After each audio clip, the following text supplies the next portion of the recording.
Meu nome é Jair Barroso Júnior e sou filho de um dentista que virou filósofo na vida, de uma professora que era de educação física e depois foi professora até do 2º grau. Eles me deram um estímulo considerável em todas as observações astronômicas muito elementares que eu fazia já a partir dos 12 anos.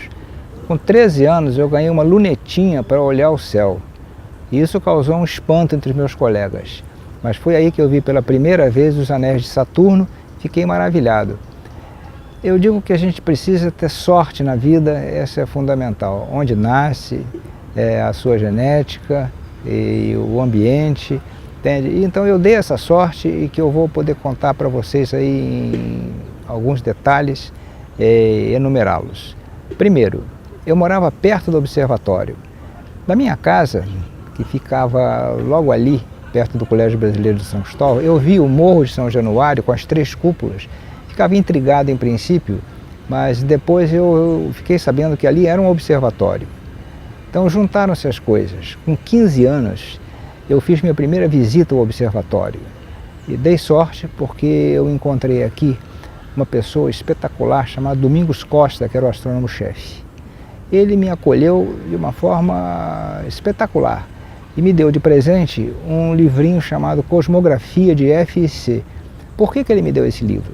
Porque eu, muito atrevidamente, eu tinha ganho um anuário do observatório e olhando uma conjunção de 2 astros no céu, eu achei que estava errado, o problema da hora. Então eu tive o desplante de chegar aqui e dizer: comandante, eu achei um erro no anuário. E ele me perguntou: onde está o erro? Eu mostrei. E ele disse assim: mas aqui é ascensão reta, você sabe que é uma ascensão reta? Eu me embaracei e ele disse assim: vem cá, garoto, toma esse livrinho, quando você dominar, conhecer bem essas coisas, você venha falar comigo outra vez. Quer dizer, eu saí daqui arrasado, né? Barbaridade, que foi realmente muito desagradável essa entrada aqui. Mas eu passei a frequentar o observatório e isso se tornou uma coisa extremamente importante, quase um vício. E eu com 17 anos, eu virei satélite, entre aspas, aqui no observatório. O que era um satélite? Satélite era o cara que trabalhava aqui de graça, né? Fazia pontas nas meridianas, me mostraram logo uma meridiana, e o observatório atravessava uma fase muito ruim em relação a 4 pesquisadores que não concordavam com a política, digamos, científica do Dr. Lério, particularmente em relação ao rigor das observações meridianas. Bom, então eu entrei, eu e mais 2 colegas, que foram o Mário Rodrigues e o Oliveira Cardoso Tavares, né? E então nós, quando chegamos aqui, encontramos essa situação um pouco caótica do ponto de vista de relacionamento, direção, pesquisadores, e eu custei um pouco a perceber isso, porque eu achava que o observatório era um lugar quase santo. Digo, não pode acontecer um negócio desse aqui, mas já aconteceu e eu vou falar um pouco mais a respeito disso depois. Bem, sorte segunda foi que eu fui aluno do Colégio Brasileiro de São Cristóvão até terminar o que seria hoje o 2º grau. De lá saí e pouco tempo depois faleceu um professor de desenho chamado Dumas, Joseph Dumas.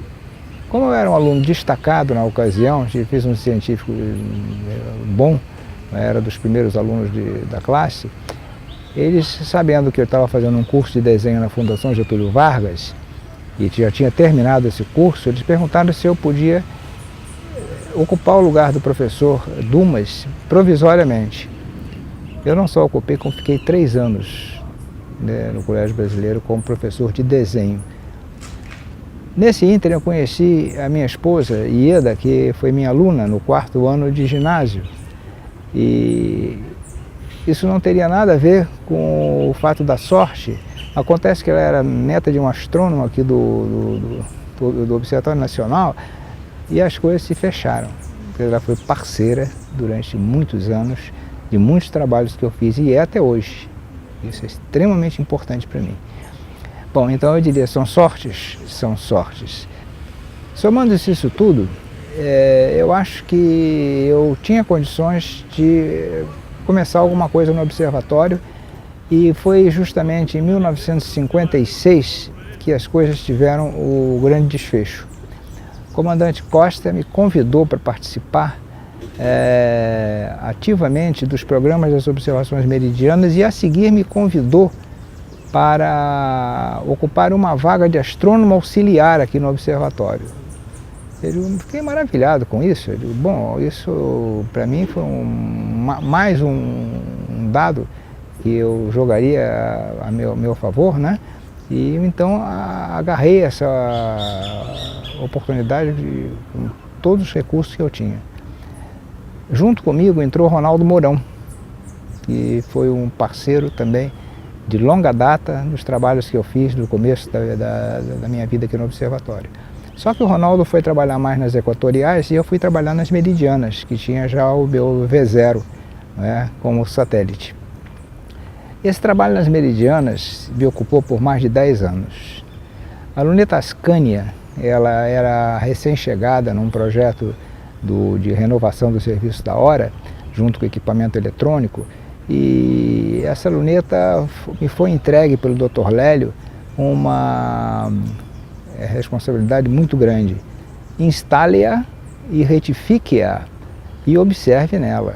Eu levei um choque, né, porque eu achei que era muito pesado para mim, mas, como se diz na gíria, meti a cara, não tinha outro jeito. E então eu consegui publicar o meu primeiro trabalho ligado às meridianas, que foi justamente sobre a instalação e retificação da luneta Ascania. Durante muitos anos eu trabalhei nas duas, na Bamberg e na Ascania, e isso me deu uma experiência observacional significativa nessa área. O Luiz Muniz Barreto foi diretor do observatório durante muitos anos e ele me estimulou a trabalhar em outras áreas aqui no observatório. Eu mexi com quase todos os instrumentos aqui, a 21, a 32, a 46, em várias técnicas de observação, o fotoheliógrafo, isso durante algum tempo. Isso me trouxe não só uma experiência adicional, mas me deu a oportunidade de chegar mais perto dos instrumentos.